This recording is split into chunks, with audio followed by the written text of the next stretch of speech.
السلام علیکم ورحمۃ اللہ وبرکاتہ۔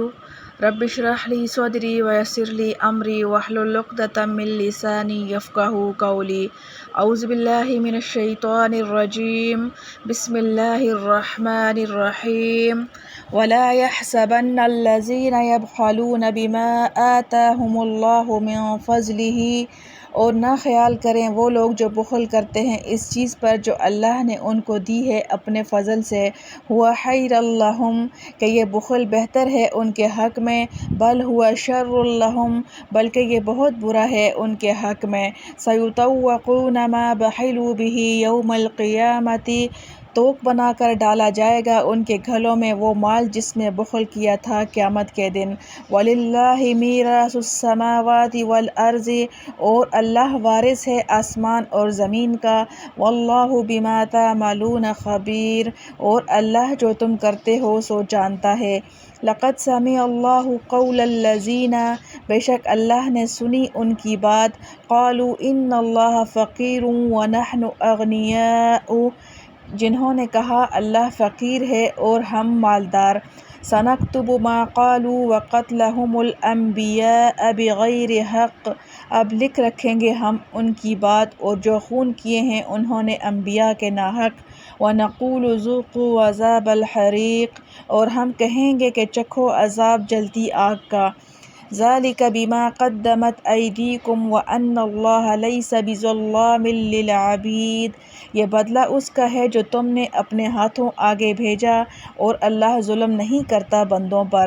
الَّذِينَ قَالُوا إِنَّ اللَّهَ، وہ لوگ جو کہتے ہیں اللہ نے ہم کو عَهِدَ إِلَيْنَا أَلَّا نُؤْمِنَ لِرَسُولٍ، کہہ رکھا ہے کہ یقین نہ کریں کسی رسول کا، حَتَّىٰ يَأْتِيَنَا بِقُرْبَانٍ تَأْكُلُهُ النَّارُ، جب تک نہ لا دے ہمارے پاس قربانی کہ کھا جائے اس کو آگ۔ قُلْ قَدْ جَاءَكُمْ رُسُلٌ مِّن قَبْلِي بِالْبَيِّنَاتِ، تو کہہ تم میں آ چکے کتنے رسول مجھ سے پہلے نشانیاں لے کر۔ وَبِالَّذِي قُلْتُمْ فَلِمَ قَتَلْتُمُوهُمْ إِن كُنتُمْ صَادِقِينَ، اور یہ بھی جو تم نے کہا پھر ان کو کیوں قتل کیا تم نے اگر تم سچے ہو۔ فَإِن كَذَّبُوكَ فَقَدْ كُذِّبَ رُسُلٌ مِّن قَبْلِكَ، پھر اگر یہ تجھ کو جھٹلا دیں تو پہلے تجھ سے جھٹلائے گئے بہت رسول۔ جَاءُوا بِالْبَيِّنَاتِ وَالزُّبُرِ وَالْكِتَابِ الْمُنِيرِ، جو لائے نشانیاں اور صحیفے اور کتاب روشن۔ كُلُّ نَفْسٍ ذَائِقَةُ الْمَوْتِ، ہر جی کو چکھنی ہے موت۔ وَإِنَّمَا، اور تم کو تُوَفَّوْنَ أُجُورَكُمْ يَوْمَ الْقِيَامَةِ، پورے بدلے ملیں گے قیامت کے دن۔ فَمَنْ زُحْزِحَ عَنِ النَّارِ وَأُدْخِلَ الْجَنَّةَ فَقَدْ فَازَ، پھر جو کوئی دور کیا گیا دوزخ سے اور داخل کیا گیا جنت میں اس کا کام تو بن گیا۔ وَمَا الْحَيَاةُ الدُّنْيَا إِلَّا مَتَاعُ الْغُرُورِ، اور نہیں زندگی دنیا کی مگر پونجی دھوکہ کی۔ لَتُبْلَوُنَّ فِي أَمْوَالِكُمْ وَأَنفُسِكُمْ، البتہ تمہاری آزمائش ہوگی مالوں میں اور جانوں میں۔ وَلَتَسْمَعُنَّ مِنَ الَّذِينَ أُوتُوا الْكِتَابَ مِن قَبْلِكُمْ، اور البتہ سنو گے تم اگلی کتاب والوں سے۔ وَمِنَ الَّذِينَ أَشْرَكُوا أَذًى كَثِيرًا، اور مشرکوں سے بدگوئی بہت۔ وَإِن تَصْبِرُوا وَتَتَّقُوا فَإِنَّ ذَلِكَ مِنْ عَزْمِ الْأُمُورِ، اور اگر تم صبر کرو اور پرہیزگاری کرو یہ ہمت کے کام ہیں۔ ربط آیات: سورہ آل عمران کے شروع میں یہودیوں کی بری خصلتوں اور شرارتوں کا ذکر تھا، یہاں سے پھر اسی کی طرف عود کیا گیا۔ آیات مذکورہ سب اسی طرح کے مضامین پر مشتمل ہیں۔ درمیان میں رسول اللہ صلی اللہ علیہ وسلم کی تسلی اور مسلمانوں کے لیے نصائح کا ذکر ہے۔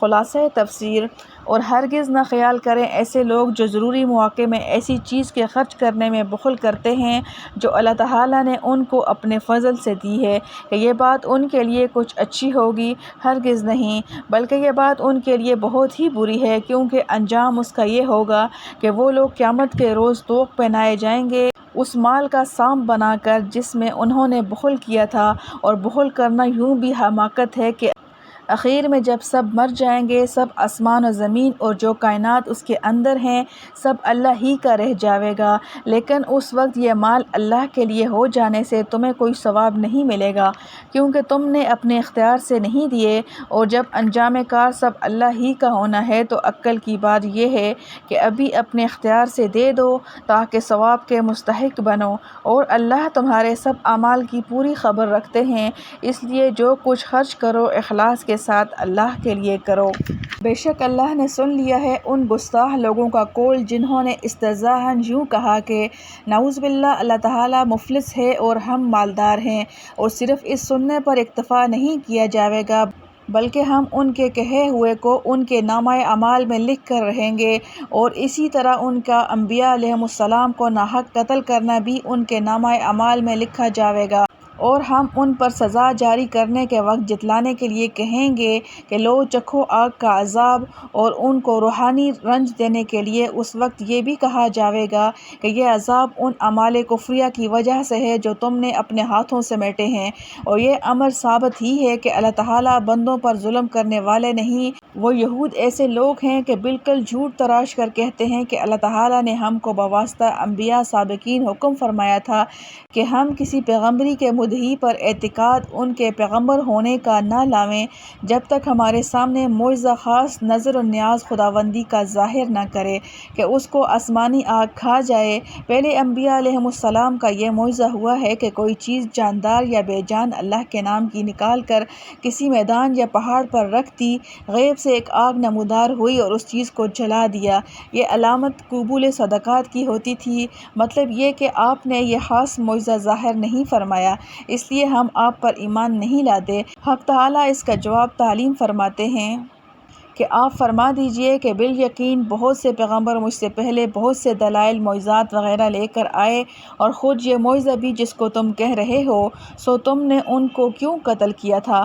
اگر تم اس امر میں سچے ہو سو اگر یہ کفار لوگ آپ صلی اللہ علیہ وسلم کی تکذیب کریں تو غم نہ کیجئے، کیونکہ بہت سے پیغمبروں کی جو آپ سے پہلے گزرے ہیں تکذیب کی جا چکی ہے، جو معجزات لے کر آئے تھے اور چھوٹے چھوٹے صحیفے لے کر اور روشن کتاب لے کر۔ جب کفار کی یہ عادت ہی ہے کہ انبیاء کی تکذیب کیا کرتے ہیں تو پھر آپ صلی اللہ علیہ وسلم کو کیا غم ہے؟ تم میں ہر جاندار کو موت کا مزہ چکھنا ہے، اور مرنے کے بعد تم کو پوری پاداش تمہاری بھلائی برائی کی قیامت ہی کے روز ملے گی۔ اگر دنیا میں کافروں پر کسی سزا کا ظہور نہ ہو تو اس سے تکذیب کرنے والوں کو خوشی کا اور تصدیق کرنے والوں کو غم کا کوئی موقع نہیں۔ آگے اس پاداش کی تفصیل ہے۔ تو جو شخص دوزخ سے بچا لیا گیا اور جنت میں داخل کیا گیا سو پورا کامیاب وہ ہوا، اسی طرح جو جنت سے جدا رہا اور دوزخ میں بھیجا گیا پورا ناکام وہ ہوا۔ اور دنیوی زندگی تو کچھ بھی نہیں، صرف ایسی چیز ہے جیسے دھوکہ کا سودا ہوتا ہے جس کی ظاہری آب و تاب کو دیکھ کر خریدار پھنس جاتا ہے، بعد میں اس کی کلی کھل جاتی ہے تو افسوس کرتا ہے۔ اسی طرح دنیا کی ظاہری چمک دھمک سے دھوکہ کھا کر آخرت سے غافل نہ ہونا چاہیے۔ ابھی کیا ہے، البتہ آگے آگے اور آزمائے جاؤ گے اپنے مالوں کے نقصان میں اور اپنی جانوں کے نقصان میں، اور البتہ آگے کو اور سنو گے بہت سی باتیں دل آزاری کی ان لوگوں سے بھی جو تم سے پہلے آسمانی کتاب دیے گئے ہیں، یعنی اہل کتاب سے، اور ان لوگوں سے بھی جو کہ مشرک ہیں، اور اگر ان مواقع پر صبر کرو گے اور خلاف شرع امور سے پرہیز رکھو گے تو تمہارے لیے اچھا ہوگا، کیونکہ یہ صبر و تقوی تاکیدی احکام میں سے ہیں۔ الحمدللہ حمدا کثیرا طیبا مبارکا فیہ کما یحب ربنا ویرضی۔ اللہم احسن عاقبتنا فی الامور کلہا واجرنا من خزی الدنیا وعذاب الآخرہ۔ ربنا ظلمنا انفسنا وان لم تغفر لنا وترحمنا لنکونن من الخاسرین۔